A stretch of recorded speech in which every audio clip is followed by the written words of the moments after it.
Welcome back to the FC build. In the last video, I got the car actually running. Now I want to get it driving in this video. It's going to be a little bit of a challenge with the fuel tank. So in the last video, I put some lacquer thinner in the fuel tank, and we're going to see exactly how it's doing, if it's actually doing anything. If it's not, I'm going to drop the fuel tank and take a little bit harsher of a method to clean it. And other than that, let's try to get this thing actually running and driving. Looking in the fuel tank down there, it looks like the lacquer thinner really hasn't done much of anything. It's still pretty much clear, and it's been a little bit over a day and a half. So, you know, I want this thing to run and drive in this video. So we're dropping the tank and we are going to try something else. With that access panel removed, you can see the fuel filler neck. Just need to remove these and I should be able to get the 2 bolts undone and the fuel tank will drop since all the fuel pump stuff is already unhooked. Both hoses are now removed.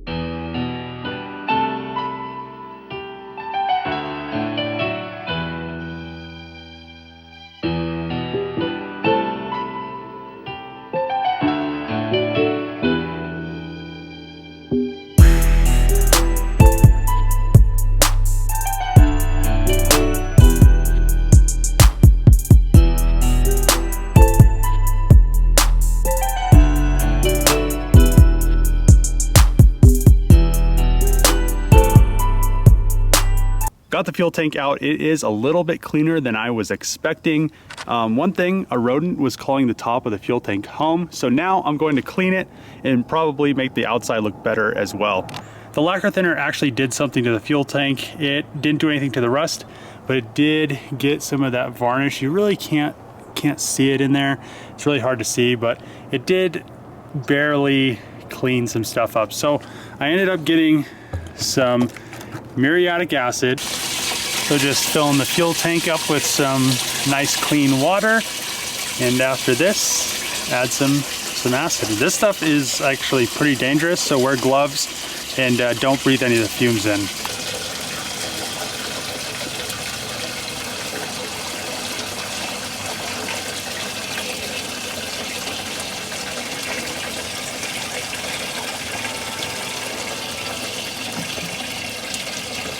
See it? See it steaming? Don't breathe that in. So there is half a gallon of muriatic acid in the tank, and you can see all the stuff floating to the top. So it looks like it's getting the rust off. I'm probably gonna let this sit for like maybe 5 minutes, 10 minutes, drain it out and see if I have to add more, maybe let it sit a little bit longer. This is the first time I've ever used this stuff on a fuel tank. I have no clue, so I'm gonna try it. Don't want to, you know, because it will eat through steel, so don't let it sit in there too long. But I think there's enough water to muriatic acid, so it's probably pretty safe. But let's come back to this after I drain it out and see what happens. Even after just the first cleaning, you can see how much cleaner it is inside. You can actually see the metal. I need to get 2 more gallons of muriatic acid. The first gallon worked very well, but I feel like 1 gallon is too diluted. Well, I poured half a gallon in first, and then I poured half a gallon in the second time. So I feel like if I hit it with 2 gallons at one time and then some water, I feel like it'll clean this thing up perfectly. The outside of the tank is actually really nice, so I'll probably just give it a little brush and hose it off, and she should be really nice. You can see where a rodent was eating some of that foam right there. Up to springs really quick because somebody on Facebook said there is an RX7 at U-Pull, so I'm going to see if there's any good parts that I need. Hopefully, fingers crossed, there's a fuel tank and some other stuff. It's starting to rain, but I am super excited. I found a really clean fuel tank for the FC. This thing is like brand new inside. There's one dent on the bottom where they set the wheel, but I think it will work fine and I'll just pop it out. But yeah, I'm so glad that I found this. I was trying to clean the other tank. It did kind of get clean, but you know, this is a better alternative. Don't have to worry about anything behind these baffles. This whole thing's baffled right here. Back home with the new fuel tank, and I am really excited I was able to find a good fuel tank.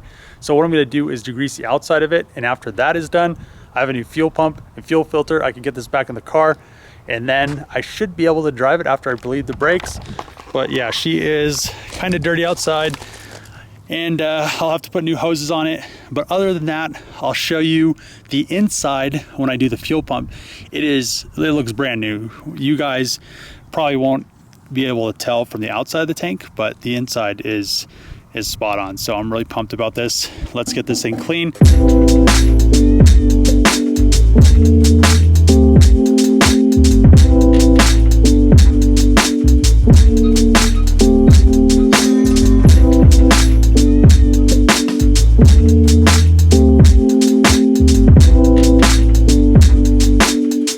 Look how clean the inside of this tank is. So you can see why I'm using this tank over the tank that came out of the car. This will give me less hassle. The other tank had all kinds of just random stuff in it. It was rusty. It had gas sitting in there for probably 10 years. So this is a better alternative. I don't have to worry about it.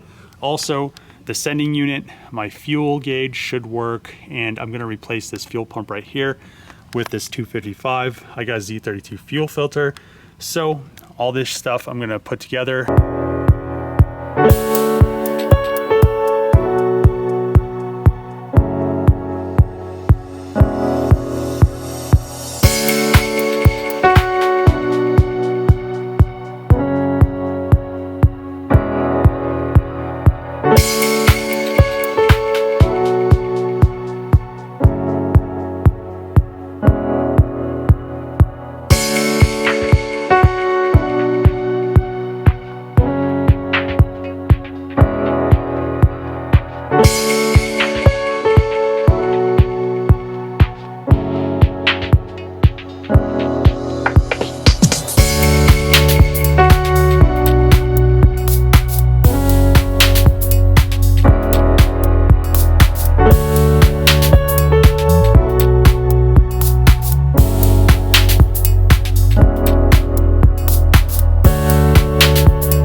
The fuel pump hanger is now back together with the new fuel pump, new line, new wiring.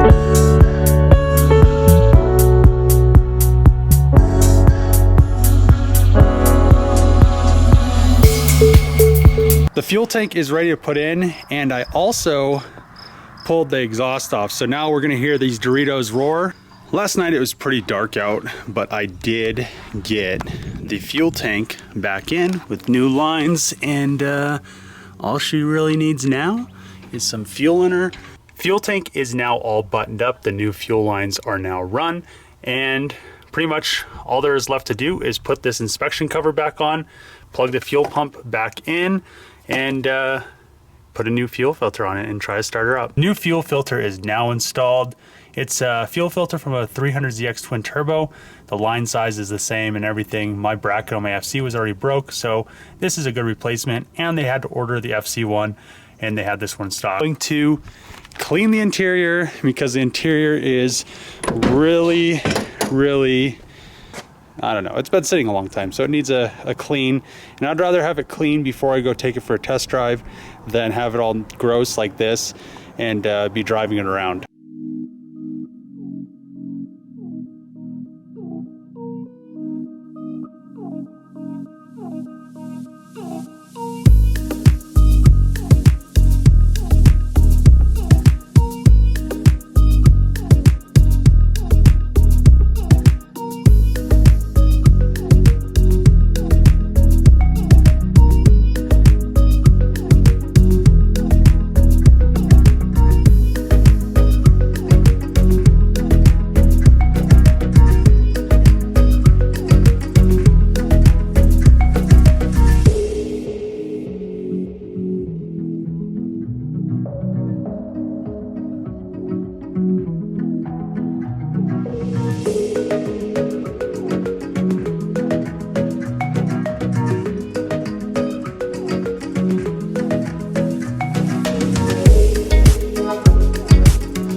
So I've been cleaning the FC all morning, and I think it is as clean as it's gonna get.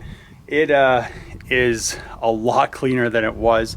I did get all that grime off the front windshield. If you remember before, it had like this really caked on thick layer of just stuff. It took a little bit of time to get off.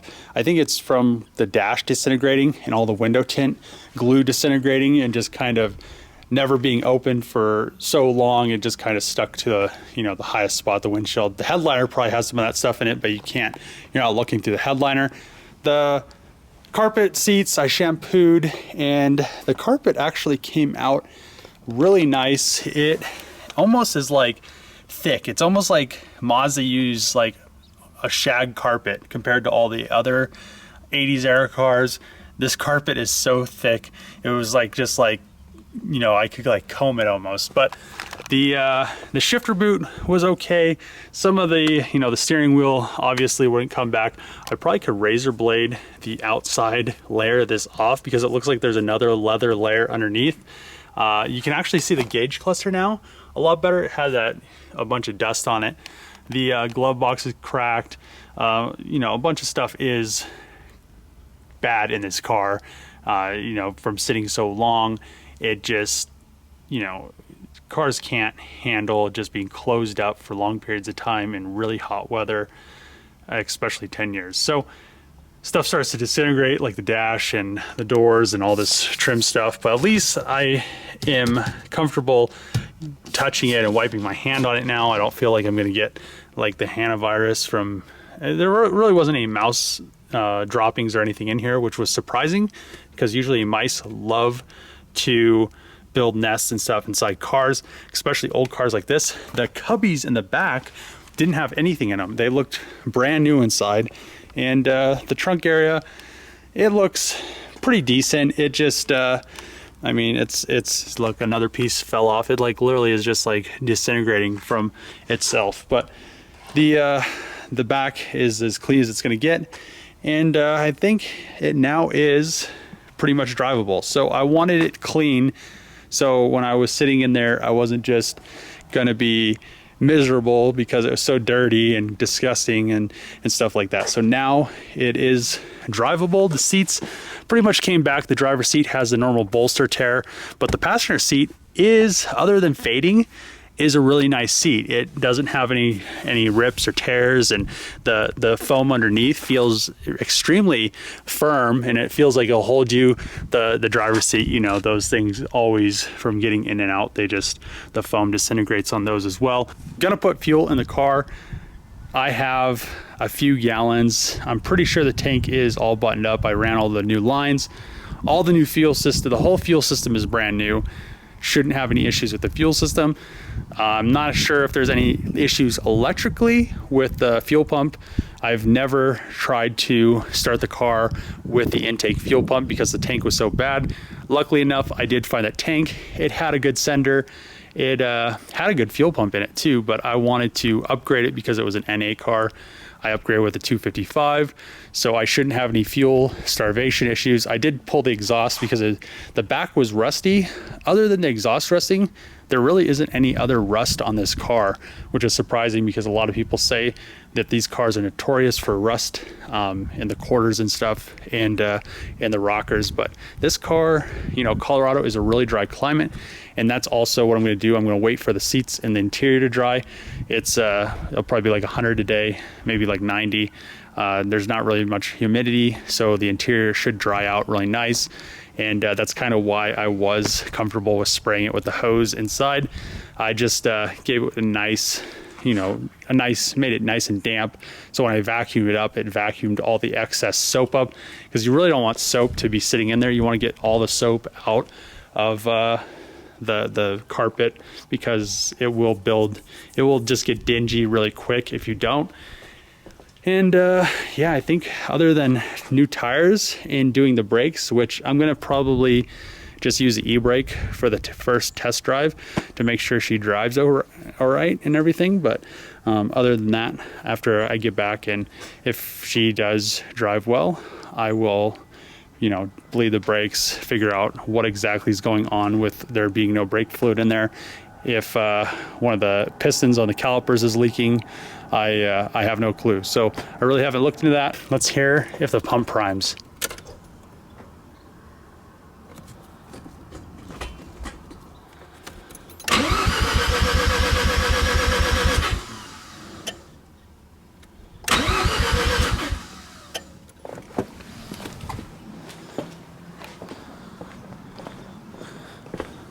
So the great thing about having a fuel pressure gauge is you can see if there's any pressure. It looks like I have a little bit over 0 psi.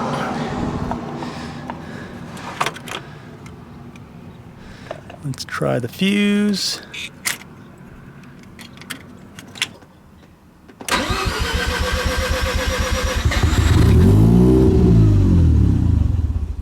Fuel pressure is up there. Looks like 51 or so. So that's good. We got fuel pressure. I need to plug that hole. I took off that thing when I took the exhaust off. Also, boys, look at the fuel gauge. It works now. Hell yeah. The hole on the intake manifold is now plugged, and I forgot that I had a rag in the mass airflow sensor. So that's probably why it died so quick. But now let's give her a start and see what she says.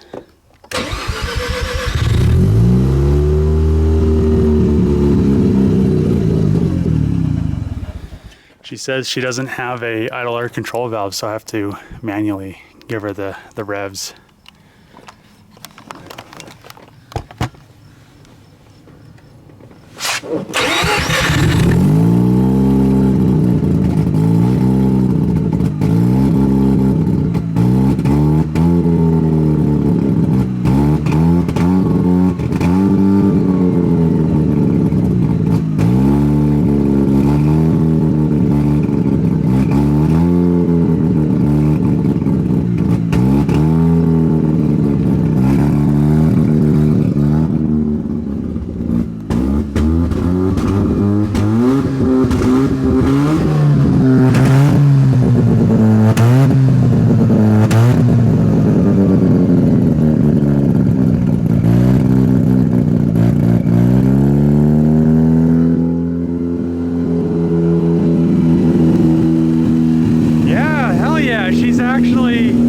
She's close. I need to adjust the idle screw probably a little bit. I'll let it warm up and see where she's at. And when a rotary's cold and you delete all the secondary throttle body stuff, idle air control valve stuff, you have to set the idle when it's warm. And then you just have to, you know, make it idle until it gets warm. So it's probably idling a little bit too high because usually it wants to die if it's cold. This is so awesome. She actually moves under her own power.